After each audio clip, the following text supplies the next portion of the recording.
Fasting हर एक religion में होती है अलग अलग तरीके से। किसी रिलीजन में नवरात्रे, करवा चौथ, किसी रिलीजन में रमदान, और आजकल हम इंटरमिटेंट फास्टिंग भी करते हैं और उनके बारे में बात भी करते हैं। एक्चुअली में क्या है फास्टिंग, क्यों करनी चाहिए, टाइम टू टाइम बॉडी के लिए क्यों इम्पोर्टेंट है, तो आज मैं डाइटिशियन रीतल गोधवानी आपको इसके बारे में डिटेल में बताऊंगी। हर एक की बॉडी अलग अलग वे में वर्क करती है। कोई बहुत इजीली ड्राई फास्टिंग कर लेता है, कोई वाटर फास्ट करता है, कोई फ्रूट्स खा के फास्ट करता है, किसी ने रिलीजियस पर्पस के लिए, डिटॉक्स समझ के या डाइट समझ के। हम सब ने कभी ना कभी फास्टिंग जरूर किया है और उनके बारे में आज हम बात करेंगे कि उनके क्या बेनिफिट्स हैं।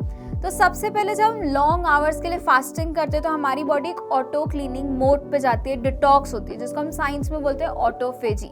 इस टाइम पे हमारी बॉडी पुराने सेल्स को किल करती है, एक न्यू हेल्दी सेल्स बनाती है। ये सिर्फ तभी पॉसिबल है जब हमारी बॉडी में इंसुलिन इनएक्टिव होगा। वो तब होगा जब हम बहुत लंबे समय के लिए हम कुछ नहीं खाएंगे तो इंसुलिन रिलीज नहीं होगा और उस टाइम पे हमारी बॉडी ऑटोमेटिकली क्लीनिंग मोड पे जाएगी और अनहेल्दी सेल्स को किल करेगी एंड न्यू सेल्स को फॉर्म करेगी, जिसको हम बोलते हैं डिटॉक्सिफिकेशन या क्लीनिंग। और इसके बहुत सारे फायदे हैं। जैसा पहला, इंसुलिन सेंसिटिविटी रिड्यूस होती है, टाइप 2 डायबिटीज़ के चांसेस कम होते हैं।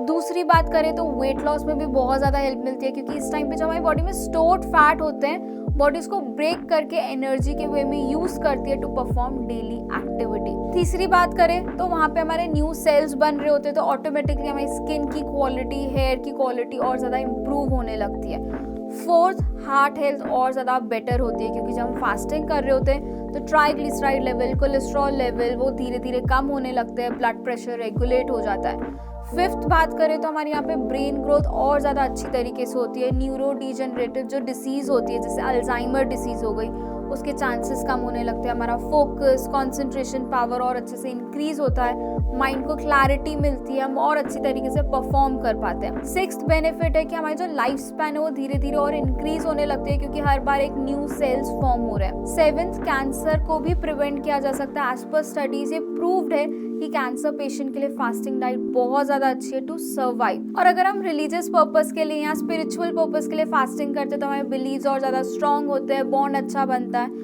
और हमारे खुद में एक सेल्फ डिसिप्लिन आता है, माइंडफुल ईटिंग करते हैं। ओवरऑल हमारे हेल्थ के लिए बहुत अच्छा है।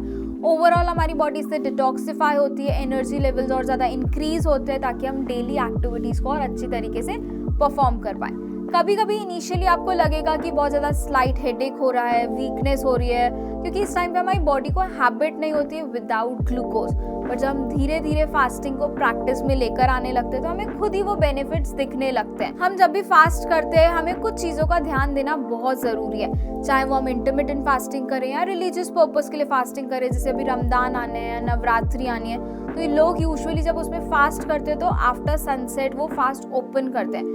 तो हमें बस ध्यान देना है कि हम फास्टिंग को सही तरीके से करें, सही वे में ओपन करें।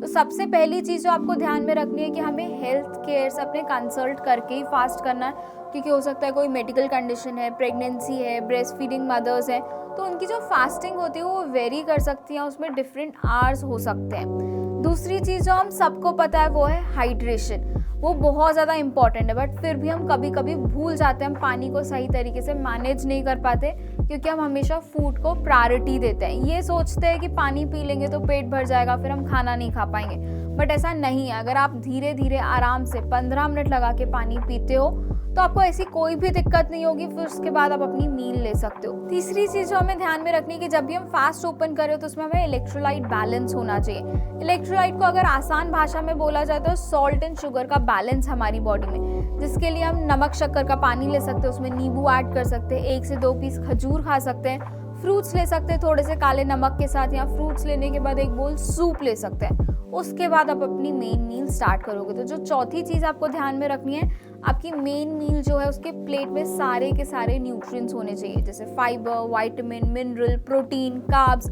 इन सबको अगर हम इसी ऑर्डर में शुरू करते हैं तो ज़्यादा बेटर होगा, उससे हम ओवर ईटिंग से बच सकते हैं। साथ ही साथ हमें कोशिश करनी है कि जो हमारी फास्टिंग की मील्स है उसको हम थोड़ा सा प्री प्लान करें, क्योंकि जब आप फास्ट ओपन करते हो तो आपके पास मील रेडी होनी चाहिए, नहीं तो आपको भूख लगेगी, आप कुछ जंक लोगे या पैकेज्ड फूड लोगे। और हमें कोशिश करनी है कि सात्विक भोजन हो तो ज़्यादा बेटर है, क्योंकि इस टाइम पे हमारी बॉडी वैसे ही डिटॉक्स मोड पे है, तो सात्विक भोजन और ज़्यादा हेल्प करेगा। फिफ्थ चीज़ जो आपको ध्यान में देनी है कि आप किसी भी टाइप की एक्टिविटी ज़रूर इन्वॉल्व करो अपने डेली रूटीन में, क्योंकि फास्टिंग के टाइम पे लेजी या स्लीपी फील होना बहुत ज़्यादा कॉमन है। अगर आप एक्टिव हो तो माइंड डिस्ट्रैक्टेड रहेगा और आपकी बॉडी एक्टिव मोड में रहेगी ताकि आप फास्टिंग के सारे बेनिफिट्स अच्छे से ले पाओ। 6th चीज़ जो इम्पॉर्टेंट है दैट इज स्लीप। फास्टिंग के टाइम पे कुछ लोगों को या तो ज़्यादा नींद आती है या तो बिल्कुल नींद नहीं आती, बट यहाँ पे एक बैलेंस क्रिएट करना बहुत इंपॉर्टेंट है। 6 to 8 आवर्स की साउंड स्लीप बहुत इंपॉर्टेंट है एक रिकवरी के लिए। तो ये थी 6 टिप्स जो फास्टिंग के टाइम पे आपको ध्यान देनी है। एंड अगर आप फास्टिंग को सही तरीके से करते हो तो आप उसके सारे बेनिफिट्स भी ले सकते हो जिनके बारे में अभी हमने बात की थी। तो आई होप आज का वीडियो आपको पसंद आया होगा। अगर हाँ तो लाइक करना मत भूलना। मिलते हैं अगले वीडियो में। Till then don't forget to say I am wow now and forever.